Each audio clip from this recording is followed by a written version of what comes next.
السلام علیکم پیارے دوستو، آج کی ویڈیو بہت ہی خاص ہونے والی ہے کیونکہ اس ویڈیو میں ہم آپ کو بتانے والے ہیں کہ غزوہ خیبر کی فتح کیسے ہوئی۔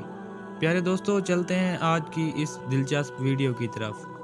غزوہ خیبر اس غزوے کو کہتے ہیں جو 7 ہجری کو مسلمانوں اور یہودیوں کے درمیان لڑی گئی، کیونکہ یہود نے دوسرے عرب قبائل کے ساتھ مل کر مسلمانوں کے خلاف سازش کر کے امن کے معاہدوں کو توڑا تھا۔ خیبر یہودیوں کا مرکز تھا جو مدینہ سے 150 کلومیٹر شمال میں واقع تھا۔ اس جنگ میں 10,000 یہودیوں کا سپہ سالار مرہب نامی تھا، جس کا مقابلہ نبی کریم صلی اللہ علیہ وآلہ وسلم صرف 1600 مسلمانوں کے ساتھ کر رہے تھے۔ ان کا قلعہ ایک اونچی پہاڑی پر بنا ہوا تھا جس کا دفاع اور دیوار بہت ہی مضبوط تھی۔ نبی کریم صلی اللہ علیہ وآلہ وسلم نے خیبر سے قبل ہی اس علاقے کے 5 یہودی قلعے کو فتح کر لیا تھا، لیکن خیبر کا محاصرہ کئی دنوں تک کرنے کے باوجود مسلمان اسے فتح کرنے میں ناکام ہو رہے تھے، مگر وہ مضبوط اور زبردست قلعہ فتح نہ ہوتا تھا۔ نبی کریم صلی اللہ علیہ وآلہ وسلم نے حضرت عامر کو لشکر کا امیر بنایا اور حملے کے لیے بھیجا، لیکن وہ شہید ہو گئے۔ پھر حضرت عمر فاروق رضی اللہ تعالیٰ عنہ کو امیر لشکر بنایا اور قلعہ کی طرف روانہ کیا، لیکن وہ بھی ناکام لوٹے اور سپاہیوں میں یہودیوں کے جنگجوؤں اور سپاہیوں کا خوف بیٹھ گیا۔ رسول صلی اللہ علیہ وآلہ وسلم کی طبیعت کچھ ناساز محسوس ہوئی تو آپ آرام کرنے کے لیے چلے گئے۔ رات میں جب حالت بہتر ہوئی تو آپ نے پوچھا کہ دن میں کیا ہوا، لہٰذا صحابہ کرام نے آپ کو سارا حال سنایا۔ اس پر نبی پاک صلی اللہ علیہ وآلہ وسلم نے فرمایا، کل میں علم اس کو دوں گا جو اللہ اور اس کے رسول سے محبت کرتا ہے، اور اللہ اور رسول بھی اس سے محبت کرتے ہیں، وہ قرار ہے اور میدان سے فرار نہ ہوگا جب تک اللہ اس کے ذریعے خیبر فتح نہ کروا دے۔ راوی بیان کرتے ہیں کہ اس رات کسی کو نیند نہ آئی اور سب اضطراب میں تھے۔ صبح ہوتے ہی تمام لوگ نبی صلی اللہ علیہ وآلہ وسلم کے پاس آ گئے۔ سب کی یہی خواہش تھی کہ جھنڈا ان کو ملے، لیکن نبی صلی اللہ علیہ وآلہ وسلم نے پوچھا کہ علی کہاں ہے؟ کسی نے بتایا کہ علی کی آنکھ میں بہت تکلیف ہے، اس لیے وہ آرام کر رہے ہیں۔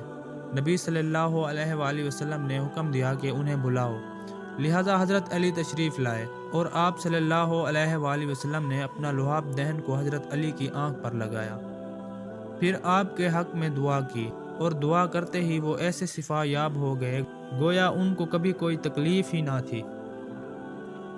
آپ صلی اللہ علیہ وآلہ وسلم نے جھنڈے کو مولا علی علیہ السلام کے ہاتھ میں دیا اور نصیحت کرتے ہوئے فرمایا، اے علی، پہلے ان سے نرمی سے بات کرنا اور انہیں اسلام کی دعوت دینا۔ خدا کی قسم، اگر تمہارے ذریعے ایک آدمی بھی ہدایت پر آ گیا تو یہ اللہ کی راہ میں ایک سرخ اونٹ صدقہ کرنے سے بہتر ہے۔